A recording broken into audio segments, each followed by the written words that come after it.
The funnel effect में आपका स्वागत है। नमस्कार। आज हम एक ऐसी चीज के बारे में बात करने वाले हैं जिसे हम सब रोज महसूस करते हैं, पर शायद उसके बारे में सोचते नहीं। हाँ, किस बारे में? वो है वेब लेटेंसी। मतलब जब कोई वेबसाइट खुलने में देर लगाती है या वीडियो बफर होता रहता है। अच्छा, हाँ, ये तो रोज की बात है, कई बार। बिल्कुल। तो इसके पीछे अक्सर इसी लेटेंसी का हाथ होता है। हमारे पास ना मोजिला डेवलपर नेटवर्क यानी MDN का एक लेख है। हाँ, MDN तो काफी स्टैंडर्ड सोर्स है डेवलपर्स के लिए। जी, तो ये लेख हमें समझाता है कि ये लेटेंसी आखिर है क्या और ये हमारी ऑनलाइन दुनिया पर कैसे असर डालती है। दिलचस्प टॉपिक है। तो आज का हमारा मिशन है इसी लेटेंसी को समझना। ये क्या चीज है, क्यों इससे वेबसाइट्स धीमी हो जाती हैं, और इसे मापा कैसे जाता है ये भी जरूरी है। हाँ, और इसे कम करना क्यों जरूरी है। ये जानकारी सिर्फ डेवलपर्स के लिए नहीं, मुझे लगता हम सबके लिए काम की है जो इंटरनेट यूज करते हैं। बिल्कुल, चलिए शुरू करते हैं। Okay, let's unpack this. अगर बिल्कुल आसान भाषा में कहें तो लेटेंसी क्या है?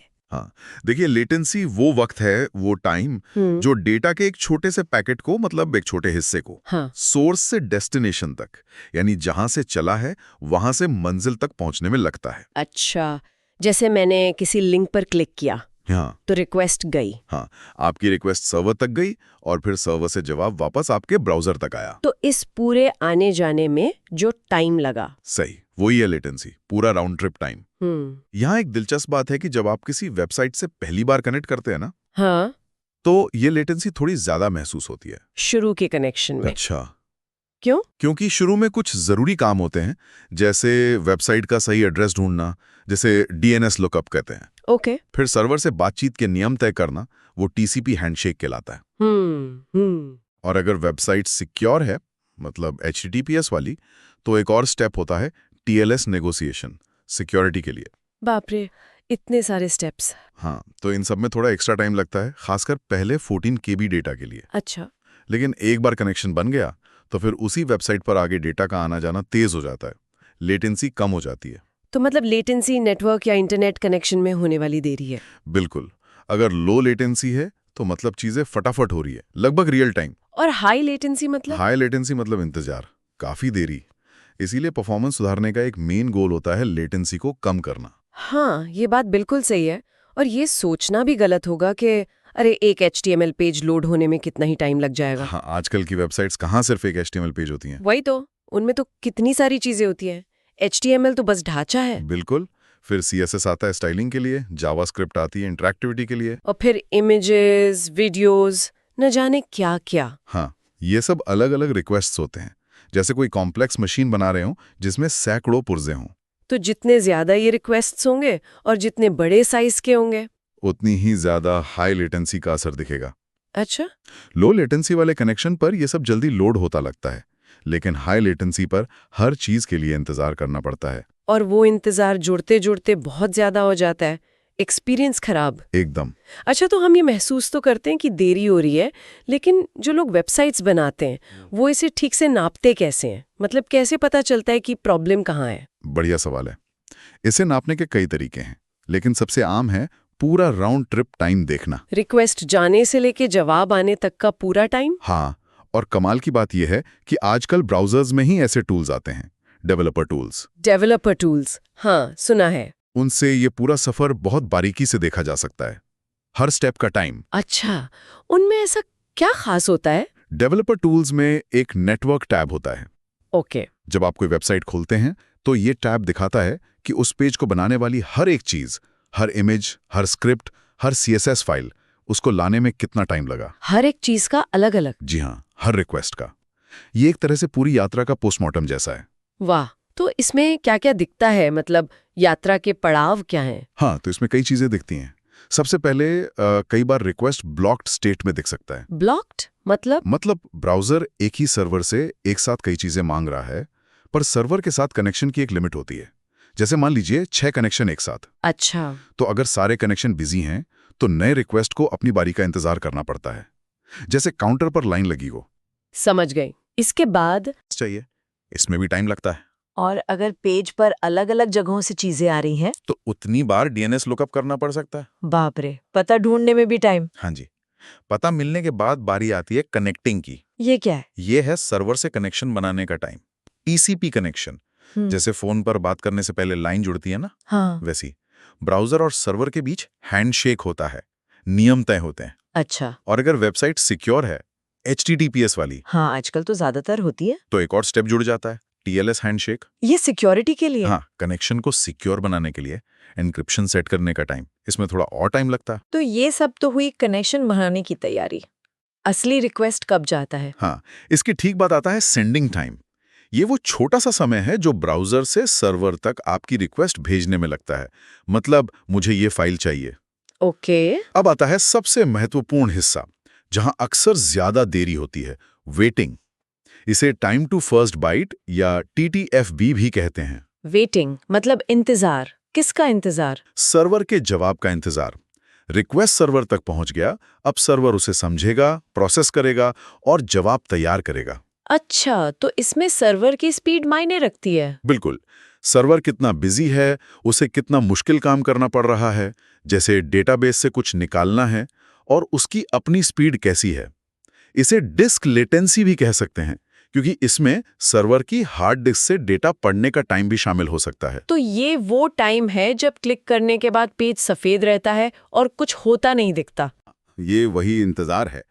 MDN सोर्स कहता है कि भले ही सर्वर तेज हो गए हैं, फिर भी ये TTFB अक्सर परफॉर्मेंस में एक बड़ी रुकावट बन सकता है। ये तो बहुत जरूरी बात है। इसके बाद क्या होता है? आखिर में आता है रिसीविंग टाइम।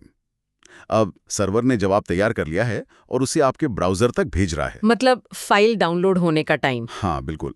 ये कितना तेज होगा, ये आपके इंटरनेट स्पीड मतलब बैंडविड्थ और फाइल के साइज पर निर्भर करता है। अच्छा। सोर्स में एक उदाहरण है 267.5 KB की SVG इमेज का। तेज कनेक्शन पर शायद पलक झपकते ही डाउनलोड हो जाए। हाँ। लेकिन अगर यही इमेज ब्राउजर की मेमोरी यानी कैशे में पहले से सेव होती, तो ये टाइम लगभग 0 होता। और अगर कनेक्शन धीमा हो तो? सोर्स कहता है कि अगर कनेक्शन बहुत धीमा हो, जैसे थ्रॉटल कनेक्शन, तो इसी छोटी सी इमेज को डाउनलोड करने में 43 सेकंड भी लग सकते थे। या 43 सेकंड एक इमेज के लिए? हाँ, ये दिखाता है कि लेटेंसी और बैंडविड्थ दोनों कितने जरूरी हैं। तो अगर मैं इसे ठीक से समझी हूँ, तो लेटेंसी के दो बड़े हिस्से हो गए।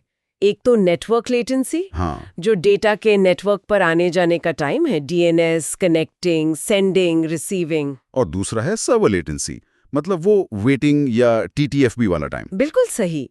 सर्वर को रिक्वेस्ट समझने और जवाब तैयार करने में लगने वाला टाइम। आपने अभी सिमुलेट करने की बात की थी, थ्रॉटल कनेक्शन। उसका क्या मतलब है? क्या हम जानबूझकर कनेक्शन धीमा कर सकते हैं? हाँ, बिल्कुल। डेवलपर टूल्स में एक और बहुत काम का फीचर होता है, नेटवर्क थ्रॉटलिंग। अच्छा, वो क्या करता है? ये एक तरह का रियलिटी चेक टूल है। हम अक्सर तेज वाईफाई पर वेबसाइट बनाते और टेस्ट करते हैं। हाँ, ये तो है। लेकिन दुनिया में हर किसी के पास वैसी स्पीड नहीं होती। थ्रॉटलिंग से हम अपने तेज कनेक्शन को जानबूझकर धीमा कर सकते हैं, ताकि हम देख सकें कि हमारी वेबसाइट 2G, 3G या धीमे 4G कनेक्शन पर कैसी चलेगी। एकदम सही। ये उन यूजर्स के एक्सपीरियंस को समझने में मदद करता है। ये तो बहुत जरूरी लगता है। थ्रॉटलिंग से हम अलग-अलग नेटवर्क की नकल कर सकते हैं। हम सेट कर सकते हैं कि डाउनलोड स्पीड कितनी हो, अपलोड स्पीड कितनी हो, और सबसे अहम मिनिमम लेटेंसी कितनी हो। ये वो बेसलाइन देरी है जो उस नेटवर्क टेक्नोलॉजी में होती ही है। अच्छा, मतलब टेक्नोलॉजी की अपनी लिमिटेशंस। हाँ, सोर्स में कुछ आम नेटवर्क प्रोफाइल और उनकी अनुमानित मिनिमम लेटेंसी दी गई है। जरा इन आंकड़ों पर गौर कीजिए। बताइए। GPRS, जो पुराना धीमा मोबाइल नेटवर्क था, 500 मिलीसेकंड्स मिनिमम लेटेंसी, आधा सेकंड सिर्फ सिग्नल आने जाने में। हाँ, regular 2G 300 ms, regular 3G 100 ms, okay. Regular 4G LTE 20 ms और वाईफाई सिर्फ 2 ms। बाप रे, जीपीआरएस और वाईफाई में 250 गुना का फर्क। है ना? ये दिखाता है कि सिर्फ डाउनलोड स्पीड ही सब कुछ नहीं है, ये मिनिमम लेटेंसी भी कितनी बड़ी भूमिका निभाती है। और यहीं पर वो जरूरी सवाल उठता है। हाँ, ये एक इम्पॉर्टेंट क्वेश्चन है कि जब हम वेबसाइट्स डिजाइन करते हैं तो क्या हम इन अलग-अलग नेटवर्क का ध्यान रखते हैं? क्या हमारी बनाई चीजें धीमे नेटवर्क वालों के लिए भी उतनी अच्छी हैं? या कहीं ऐसा तो नहीं कि हाई स्पीड इंटरनेट वालों के लिए तो सब बढ़िया है, लेकिन बाकी लोग पीछे छूट रहे हैं? ये सोचने वाली बात है। तो इस पूरी बातचीत का निचोड़ क्या है? मतलब क्या निकल रहा है सबका? मतलब बहुत सीधा है। हाई लेटेंसी मतलब धीमी वेबसाइट्स। और धीमी वेबसाइट्स मतलब फ्रस्ट्रेशन। बिल्कुल। आज की तेज रफ्तार दुनिया में किसी के पास इंतजार करने का टाइम नहीं है। कोई शॉपिंग साइट अगर 10 सेकंड ले लोड होने में, तो ग्राहक गया, मैं तो पक्का चली जाऊंगी। सही कहा। दूसरी तरफ लो लेटेंसी का मतलब है एक तेज, बिल्कुल स्मूथ एक्सपीरियंस। हाँ, चीजें तुरंत होती हैं, वेबसाइट रिस्पॉन्सिव लगती है। ये अब सिर्फ नाइस टू हैव नहीं है, ये यूजर्स की उम्मीद बन चुकी है, एक्सपेक्टेशन है। बिल्कुल। इसीलिए वेब परफॉर्मेंस ऑप्टिमाइजेशन के लिए लेटेंसी को कम करना एक सेंट्रल गोल है। और जब हम डेवलपर टूल से समझ जाते हैं कि देरी कहाँ हो रही है, हाँ, कि डीएनएस धीमा है या टीटीएफबी ज्यादा है या फाइल्स बड़ी हैं, तभी हम सही इलाज कर सकते हैं। इलाज जैसे इमेजेस को ऑप्टिमाइज करना, गैर जरूरी फाइल्स हटाना ताकि रिक्वेस्ट कम हो, या फिर कंटेंट डिलीवरी नेटवर्क्स मतलब सीडीएन्स का इस्तेमाल करना। सीरियंस वो क्या करते हैं? वो आपकी वेबसाइट की कॉपीज दुनिया भर में फैले सर्वर पर रख देते हैं। अच्छा, तो यूजर को डेटा उसके नजदीकी सर्वर से मिलता है, जिससे नेटवर्क लेटेंसी कम हो जाती है। ये तरीके सोर्स में डिटेल में नहीं है, पर लक्ष्य हमेशा लेटेंसी घटाना ही होता है। तो ये सिर्फ डेवलपर्स की चिंता नहीं है, हम सबका ऑनलाइन एक्सपीरियंस इससे जुड़ा है। हाँ, ये सीधे तौर पर हमारी ऑनलाइन जिंदगी की क्वालिटी को प्रभावित करता है। चाहे काम हो, पढ़ाई हो, एंटरटेनमेंट हो, एक तेज और स्मूथ वेब जरूरी है। तो आज हमने वेब लेटेंसी की पहेली को काफी हद तक सुलझा लिया। हाँ। हमने समझा कि ये सिर्फ डाउनलोड स्पीड नहीं, बल्कि डेटा के आने जाने और सर्वर के सोचने का पूरा समय है। जी, और हमने देखा कि DNS lookup, TCP connection, TLS handshake, server का टीटीएफबी और फाइल डाउनलोड टाइम, ये सब मिलकर लेटेंसी बनाते हैं। हमने ये भी जाना कि डेवलपर टूल से इसे कैसे नापा जा सकता है और नेटवर्क थ्रॉटलिंग से धीमे कनेक्शन पर टेस्टिंग क्यों जरूरी है। और सबसे बड़ी बात ये समझा कि लेटेंसी कम रखना क्यों एक बेहतरीन यूजर एक्सपीरियंस के लिए इतना जरूरी है। जाते जाते एक बात सोचने के लिए छोड़ रहा हूं। हमने देखा कि अलग अलग नेटवर्क टेक्नोलॉजी पर लेटेंसी में कितना ज्यादा अंतर हो सकता है। 2G, 3G, 4G, wifi. हाँ, वो 2 ms से 500 ms वाला फर्क। बिल्कुल। तो जिस तरह हमारी दुनिया डिजिटल होती जा रही है, क्या ये लेटेंसी का अंतर अलग अलग इलाकों या समुदायों के बीच डिजिटल खाई को और गहरा कर सकता है? मतलब क्या बेहतर लेटेंसी वाले इलाकों के लोगों को ऑनलाइन शिक्षा, रोजगार और दूसरे मौकों तक बेहतर पहुंच मिल रही है, जबकि बाकी लोग धीमे इंटरनेट और हाई लेटेंसी की वजह से पीछे रह जा रहे हैं? हाँ, ये सोचना जरूरी है कि कहीं लेटेंसी नई डिजिटल असमानता तो नहीं बना रही। ये वाकई एक महत्वपूर्ण सवाल है, सोचने पे मजबूर करता है। बिल्कुल। Thank you for watching the funnel effect.